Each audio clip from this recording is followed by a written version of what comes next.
ಎಲ್ಲೋ ಹೇಗಿದ್ದೀರಾ ಎಲ್ಲರೂ ಆರಾಮಾಗಿದ್ದೀರಾ ಅನ್ಕೋತೀನಿ. ಮೊದಲಿಗೆ ಎಲ್ರಿಗೂ ನಮಸ್ಕಾರ. ಇವತ್ತೊಂದು ಸ್ಪೆಷಲ್ ರೆಸಿಪಿ ಮಾಡಿದ್ದೀನಿ, ತುಂಬಾ ಚೆನ್ನಾಗಿದೆ. ದಯವಿಟ್ಟು ಕೊನೆವರೆಗೂ ವೀಡಿಯೋ ನೋಡಿ. ಅದಕ್ಕೂ ಮುಂಚೆ ನಾನು ನೆನ್ನೆ ಒಂದು ಪೌಡ್ರದ್ದು ವೀಡಿಯೋ ಹಾಕಿದ್ದೆ ನಿಮಗೆ. ತುಂಬಾ ಒಳ್ಳೆಯದು. ಆದಷ್ಟು ಏನು ನಮಗೆ ಎಷ್ಟು ಕೈಲಾಗುತ್ತೋ ಸಾಧ್ಯವಾಗುತ್ತೋ ಅಷ್ಟನ್ನು ನಾವು ಮನೆಯಲ್ಲೇ ಏನಾದರೂ ಮಾಡ್ಕೊಂಡು ಆರೋಗ್ಯ ಚೆನ್ನಾಗಿ ಇಟ್ಕೋಬೇಕಷ್ಟೇ. ಅದಕ್ಕೋಸ್ಕರನೇ ನಾನು ಕೆಲವೊಂದೆಲ್ಲ ಪ್ರಯೋಗ ಮಾಡ್ತೀನಿ ಈ ರೀತಿ ಮನೇಲಿ ಪ್ರಯೋಗ ಮಾಡ್ತೀನಿ. ಯಾಕೆಂದರೆ ನುಗ್ಗೆ ಸೊಪ್ಪು ಆ್ಯಕ್ಚುಲಿ ಎಲ್ರಿಗೂ ಗೊತ್ತಿದೆ, ಅದ್ರ ಬಗ್ಗೆ ಏನು ಹೇಳೋ ಹಾಗೆ ಇಲ್ಲ, ತುಂಬಾ ಒಳ್ಳೆಯದು. ಮತ್ತು ಮೊಳಕೆ ಕಟ್ಟಿದ ಮೆಂತ್ಯ ಕಾಳು. ಬಟ್ ಮನೇಲಿ ಶುಗರ್ ಇದ್ದಾರೋ ಮತ್ತೊಂದು ಇದ್ದಾರೋ ಅನ್ನೋದಕ್ಕಿಂತನೂ ಪ್ರತಿಯೊಬ್ಬರಿಗೂ ತುಂಬ ಒಳ್ಳೆಯದು. ರಾತ್ರಿ ನಾವು ಮಲಗೋದ್ಕಿಂತ ಮುಂಚೆ ಇಲ್ಲ ಉಗುರು ಬೆಚ್ಚಗೆ ನೀರು ಕೋಲ್ಡ್ ಆಗುತ್ತೆ. ಸಾಮಾನ್ಯ ಇವಾಗ ಮೊಳಕೆ ಕಟ್ಟಿದ್ದು ಮೆಂತ್ಯ ಕಾಳು ಅಂದರೆ ಕೋಲ್ಡ್ ಆಗೇ ಆಗುತ್ತೆ. ಅದಕ್ಕೋಸ್ಕರ ಏನು ಮಾಡೋದು, ಆಲ್ಟರ್ನೇಟ್ ಡೇನಲ್ಲಿ ತೊಗೋಬೋದು, ಇಲ್ಲ ಡೈಲಿ ಆದ್ರೂ ನೀವು ಮಜ್ಜಿಗೆನಲ್ಲಿ ತೊಗೋಬೋದು. ಯಾರಿಗೂ ಕೋಲ್ಡ್ ಆಗಲ್ಲ ಅನ್ನೋರು ಡೈಲಿ ತೊಗೋಬೋದು.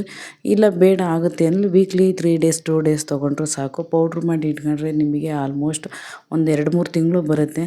ನಾನು ಬಂದು ನುಗ್ಗೆ ಸೊಪ್ಪು 7ರಿಂದ 8 ಕಟ್ಟು ಹಾಕಿದ್ದೆ. ಮತ್ತು ಮೆಂತ್ಯ ಸೊಪ್ಪು ಅಂದರೆ ತುಂಬ ದಪ್ಪ ಇತ್ತು, ಮೆಂತ್ಯ ಸೊಪ್ಪು 2 ಕಟ್ಟು ಹಾಕಿದ್ದೆ. ಒಣಗಿಸ್ಬೇಕಾದ್ರೆ ಇನ್ನೊಂದು ಹೇಳ್ತೀನಿ, ನೆನ್ನೆ ಕ್ಲಿಯರಾಗಿ ಅದು ಗೊತ್ತಾಗಿದೆಯೋ ಇಲ್ಲವೋ, ಒಣಗಿಸ್ಬೇಕಾದ್ರೆ ಸ್ವಲ್ಪ ಮೆತ್ತಗಾಗುತ್ತೆ. ಆದಷ್ಟು ಚೆನ್ನಾಗಿ ಒಣಗಿಸಿ ಚೆನ್ನಾಗಿ ಡ್ರೈ ಮಾಡಿದ್ರೇ ನಾವು ಅದು ಪೌಡ್ರ್ ಮಾಡ್ಬೋದು. ಇಲ್ಲಾಂದರೆ ಮೆಂತ್ಯ ಸೊಪ್ಪು ಏನಾಗ್ಬಿಡುತ್ತೆ, ಇಲ್ಲ ಲೋ ಫ್ಲೇಮಲ್ಲಿ ಇಟ್ಟರೆ ಅಂತೂ ನಾವು ಮಾಡೋಕ್ಕೆ ಆಗೋಲ್ಲ. ನಾನು ಅಷ್ಟು ಸೊಪ್ಪು 3 ಥರದ್ದು, ಏನು ಕರಿಬೇವು, ನುಗ್ಗೆ ಸೊಪ್ಪು ಮತ್ತು ಮೆಂತ್ಯ ಸೊಪ್ಪು ಅಷ್ಟನ್ನು ಡ್ರೈ ಮಾಡೋಕ್ಕೆ ಆಲ್ಮೋಸ್ಟ್ 2ರಿಂದ 3 ಅವರ್ ಟೈಮ್ ತೊಗೊಂಡಿದ್ದೀನಿ. ಅಷ್ಟು ಟೈಮ್ ಹಿಡಿಯುತ್ತೆ. ಮತ್ತು ಮೆಂತ್ಯ ಕಾಳು ಅಷ್ಟೇ, ಆದಷ್ಟು ಚೆನ್ನಾಗಿ ಡ್ರೈ ಮಾಡಿ ಇದು ಮಾಡಬೇಕು. ನನಗೆ ಗೊತ್ತಿರೋ ಮಟ್ಟಿಗೆ ನಾನು ಕರೆಕ್ಟಾಗಿ ಅದನ್ನು ಪ್ರಾಪರಾಗಿ ನೋಡಿದ ಮೇಲೇ ನಾನು ವೀಡಿಯೋ ಹಾಕಿದ್ದೀನಿ. ದಯವಿಟ್ಟು ನೀವು ಮನೇಲಿ ಆದಷ್ಟು ಮನೇಲೇ ಸಾಧ್ಯವಾದಷ್ಟು ಈ ಥರ ಪೌಡ್ರು ಎಲ್ಲ ಮಾಡಿ ಇಟ್ಕೊಳ್ಳೋಕ್ಕೆ ಟ್ರೈ ಮಾಡಿ. ನನಗೆ ಗೊತ್ತಿರೋ ಮಟ್ಟಿಗೆ ನಾನು ಇದನ್ನು ಹಾಕೋದಕ್ಕೆ ಟ್ರೈ ಮಾಡ್ತೀನಿ. ಮುಂಚೆ ಎಲ್ಲ ಇದನ್ನೆಲ್ಲ ನಾನು ಯಾವತ್ತೂ ಮಾಡಿದವಳಲ್ಲ, ನೋಡಿದವಳಲ್ಲ. ಬಟ್ ಇವಾಗ ನಾನು ಹೇಳೋ ಇಲ್ಲ ನನ್ನ ತೋರಿಸೋ ರೀತಿ ಯಾವ ರೀತಿ ಇದೆಯೋ ಗೊತ್ತಿಲ್ಲ, ತಕ್ಕ ಮಟ್ಟಿಗೆ ಅದನ್ನು ಡೆಪ್ತಾಗಿ ನಾನು ತಿಳ್ಕೊಂಡು ಹಾಕೋದಕ್ಕೆ ಟ್ರೈ ಮಾಡ್ತೀನಿ. ದಯವಿಟ್ಟು ವೀಡಿಯೋನ ಆದಷ್ಟು ಕೊನೆವರೆಗೂ ನೋಡಿ. ಆರೋಗ್ಯಕ್ಕೆ ಮತ್ತು ಉತ್ತಮ ಒಂದು ಮಾಹಿತಿ ಕೊಡೋದಕ್ಕೆ ನಾನು ಆದಷ್ಟು ಟ್ರೈ ಮಾಡ್ತೀನಿ. ದಯವಿಟ್ಟು ಮತ್ತು ಇವತ್ತಿನ ರೆಸಿಪಿ ಬಂದು ಚಳಿಗಾಲಕ್ಕಂತೂ ಸೂಪರಾಗಿರುತ್ತೆ. ನಾನು ಅದನ್ನು ಹೇಗೆ ಮಾಡಿದ್ದೆ ಏನು, ನಾನು ಆ್ಯಕ್ಚುಲಿ ಮುಂಚೆ ಎಲ್ಲ ತುಂಬ ಮಾಡ್ತಾಯಿದ್ದೆ. ಇದು ನಮ್ಮ ಅಪ್ಪಂಗೂ ತುಂಬ ಇಷ್ಟ ಈ ರೆಸಿಪಿ ಅಂದರೆ. ನಾನು ಇದು ಮಾಡೋದು ನಮ್ಮ ಅಪ್ಪಂಗೂ ತುಂಬ ಇಷ್ಟ. ನಮ್ಮ ಅಪ್ಪಾಜಿ ಲಾಸ್ಟ್ ನಮ್ಮ ಮನೇಲಿ ಊಟ ಮಾಡಿದ್ದೇ ಇದು. ಕೊನೆ ಟೈಮು ನಮ್ಮ ಮನೆಗೆ ಬಂದಿದ್ರು, ಕೊನೆಗೆ ನಾನು ಇದನ್ನು ಸ್ಪೆಷಲಾಗಿ ಮಾಡಿದ್ದೆ. ಇದನ್ನು ತಿಂದಿದ್ರು, ತುಂಬ ಚೆನ್ನಾಗಿ ತಿಂದಿದ್ರು. ಅವತ್ತು ನಮಗೆ ಆಶ್ಚರ್ಯ, ಅವ್ರು ಏನಂದರೆ ಹಿಂಗೆ ಕತ್ತು ಬಗಸ್ಕೊಂಡು ತಿಂತಿದ್ದು, ಆ ಕಡೆ ಈ ಕಡೆ ನೋಡಲೇ ಇಲ್ಲ, ಅಷ್ಟು ಚೆನ್ನಾಗಿ ತಿಂದಿದ್ರು. ತುಂಬ ಚೆನ್ನಾಗಿತ್ತು ಅಂತಲೂ ಕೂಡ ಹೇಳಿದರು. ಇವಾಗ ನಾನು ಅದನ್ನು ಯಾವ ರೆಸಿಪಿ ಏನು ಅಂತ ಹೇಳ್ತೀನಿ. ದಯವಿಟ್ಟು ಕೊನೆವರೆಗೂ ವೀಡಿಯೋ ನೋಡಿ, ಸಪೋರ್ಟ್ ಮಾಡಿ, ಸಬ್ಸ್ಕ್ರೈಬ್ ಆಗಿ ವೀಡಿಯೋಸ್ ಎಲ್ಲ ವಾಚ್ ಮಾಡಿ. ಬನ್ನಿ ಇವಾಗ ನಾನು ರೆಸಿಪಿ ಏನು ಮಾಡಿದ್ದೀನಿ ಅಂತ ನೋಡ್ಕೊಂಡು ಬರೋಣ. ಆಲ್ಮೋಸ್ಟ್ ಎಲ್ರಿಗೂ ಐಡಿಯಾ ಬಂತು ಅನಿಸುತ್ತೆ, ಗೊತ್ತಿರುತ್ತೆ ಸಾಮಾನ್ಯವಾಗಿ ಎಲ್ರಿಗೂ. ಇದು ಬಂದು ಚಿಕನ್ದು ಗುಂಡ್ಕಾಯಿ ಅಂತಾರಲ್ಲ ಅದು. ಒಟ್ಟಿಗೆ ಲಿವರು ಕೂಡ ತಗೋತಾರೆ, ಬಟ್ ನಾನು ಲಿವರ್ನ ಆಲ್ಮೋಸ್ಟ್ ಹಾಕ್ಸಿಲ್ಲ. 1% ಅಷ್ಟು ಲಿವರ್ ಹಾಕ್ಸಿರೋದಷ್ಟೇ, ಇನ್ನೆಲ್ಲ ಇದನ್ನೇ ಹಾಕ್ಸಿರೋದು ನಾನು. ಇವಾಗ ಇದಕ್ಕೆ ಮಸಾಲೆ ಏನು ತೊಗೊಂಡಿದ್ದೀನಿ ತೋರಿಸ್ತೀನಿ, ಆಮೇಲೆ ಇದ್ರ ಬಗ್ಗೆ ಹೇಳ್ತೀನಿ ನಾನು. ಇವಾಗ ಹೇಳಿದ್ದೀನಿ, ಬಟ್ ಏನು ರೆಸಿಪಿ ಅಂತ ಹೇಳ್ತೀನಿ. ಅದಕ್ಕೂ ಮುಂಚೆ ನೋಡಿ, ನಾನಿವಾಗ 3ರಿಂದ 4 ಟೇಬಲ್ ಸ್ಪೂನ್ ಚಿಲ್ಲಿ ಪೌಡ್ರು ತೊಗೊಂಡಿದ್ದೀನಿ. ಧನಿಯಾ ಪೌಡ್ರು ಸೇಮ್ ಈಕ್ವಲಾಗೆ ತೊಗೊಂಡಿರೋದು. ಶುಂಠಿ ಬೆಳ್ಳುಳ್ಳಿ ಪೇಸ್ಟು ಅಷ್ಟೇ ಒಂದು 2ರಿಂದ 3 ಟೇಬಲ್ ಸ್ಪೂನ್ ಆಗುವಷ್ಟು ತೊಗೊಂಡಿದ್ದೀನಿ. ಏಕೆಂದರೆ ನಾನು ಅದನ್ನು ಏನು ಅಂತ ಹೇಳೋದಕ್ಕಿಂತ ಮುಂಚೆ ಅದ್ರ ಕ್ವಾಂಟಿಟಿನೂ ತುಂಬ ಜಾಸ್ತಿ ತೊಗೊಂಡಿರೋದಕ್ಕೆ ಇದೆಲ್ಲ ಜಾಸ್ತಿ ತೊಗೊಂಡಿದ್ದೀನಿ. ಮತ್ತು ಕರಿಬೇವು, ಹಸಿಮೆಣ್ಸಿನ್ಕಾಯಿ 5ರಿಂದ 6 ತೊಗೊಂಡಿರೋದು. ಯಾಕೆಂದರೆ ಇದು ಬಂದು ನಾನು ಒಗ್ಗರಣೆಗೆ ಎಲ್ಲದನ್ನೂ ನಾನು ಒಗ್ಗರಣೆಗೆ ತೊಗೊಂಡಿರೋದು.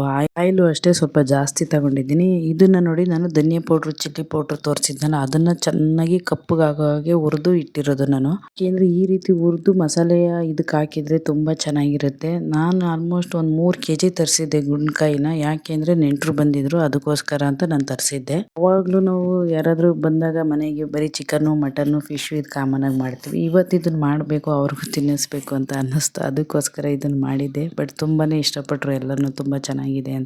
ಇದ್ರ ಇನ್ನೊಂದು ವಿಚಾರ ಏನಪ್ಪ ಅಂದರೆ, ಇದನ್ನು ಅವ್ರು ಏನೇ ಕ್ಲೀನ್ ಮಾಡಿ ಕಟ್ ಮಾಡಿ ಕೊಟ್ಟರು ನಾವು ಮನೆಗೆ ತಂದಮೇಲೆ ಚೆನ್ನಾಗಿ ಅದರಲ್ಲಿ ವೈಟ್ಗಿರುತ್ತೆ, ಅದನ್ನೆಲ್ಲ ತೆಗಿಬೇಕು. ಮೇಲೆ ನೀಟಾಗಿ ಕ್ಲೀನ್ ಮಾಡಬೇಕು. ನಾವು ಕ್ಲೀನ್ ಮಾಡ್ದಲೇ ನೋಡಿ, ನಾನು ಬಂದು ಇದು ಲಿವರ್ ಇಷ್ಟೇ 1ರಿಂದ 2-3 ಪೀಸ್ ಇರ್ಬೋದೇನೋ ಅಷ್ಟೇ ನಾನು ತೊಗೊಂಡಿರೋದು. ಬಟ್ ಇದನ್ನು ಮಾತ್ರ ತುಂಬಾ ಜಾಸ್ತಿ ತೊಗೊಂಡಿರೋದು.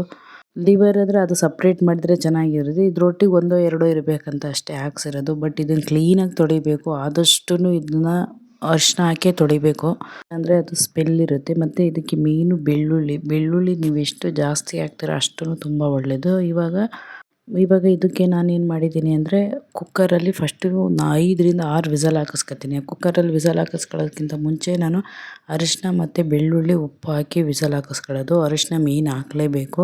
ಮತ್ತು ನೀರು ಅಷ್ಟೇ ತುಂಬ ಜಾಸ್ತಿ ಹಾಕ್ಕೊಳ್ಳಲ್ಲ, ಕಡಿಮೆ ಹಾಕೋತೀನಿ. ಯಾಕೆಂದರೆ ಆ ನೀರನ್ನ ಚೆಲ್ತೀನಿ, ಅದಕ್ಕೋಸ್ಕರ ತುಂಬಾ ಚೆನ್ನಾಗಿರುತ್ತೆ. ಯಾವಾಗಲೂ ನಾವು ಒಂದೇ ಥರ ಮಾಡೋದಕ್ಕಿಂತ ಈ ಬೇಳೆ ಸಾಂಬಾರು ಮತ್ತು ರಸಮ್ಗಂತೂ ಸೂಪರಾಗಿರುತ್ತೆ. ಮಾಡಿ ಫುಲ್ಲು ಡ್ರೈ ಮಾಡ್ಕೊಂಡ್ರೆ ಸೂಪರಾಗಿರುತ್ತೆ. ಇವಾಗ ಇದನ್ನು ನಾನು ವಿಸಲಿಗೆ ಇಟ್ಕೊಂಡು ನೆಕ್ಸ್ಟ್ ಪಾತ್ರೆಗೆ ಒಗ್ಗರಣೆ ಹಾಕ್ಕೊಳ್ತೀನಿ. ಇವಾಗ ಶುಂಠಿ ಬೆಳ್ಳುಳ್ಳಿ ಪೇಸ್ಟು, ಆಯಿಲು, ಕರಿಬೇವು ಇದನ್ನು ಇಷ್ಟನ್ನು ಚೆನ್ನಾಗಿ ಫ್ರೈ ಮಾಡ್ಕೊತೀನಿ. ಇವಾಗ ಇದಕ್ಕೇನು ತುಂಬ ಇಂಗ್ರೀಡಿಯೆಂಟ್ಸು ಬೇಕಾಗಲ್ಲ. ನೀವು ಈರುಳ್ಳಿ ಹಾಕಬೇಕು, ಮಸಾಲೆ ಹಾಕಬೇಕು, ಆ ರೀತಿದು ಏನೂ ಇಲ್ಲ. ತುಂಬ ಈಸಿಯಾಗೂ ಮಾಡ್ಬೋದು ಮತ್ತು ಬೇಗ ಕೂಡ ಆಗುತ್ತೆ. ನೋಡಿ ಇವಾಗ ವಿಸಲ್ ಆಗಿದೆ. ಬೆಳ್ಳುಳ್ಳಿ ಈ ರೀತಿ ಮೇಲೆ ಇರಬೇಕು.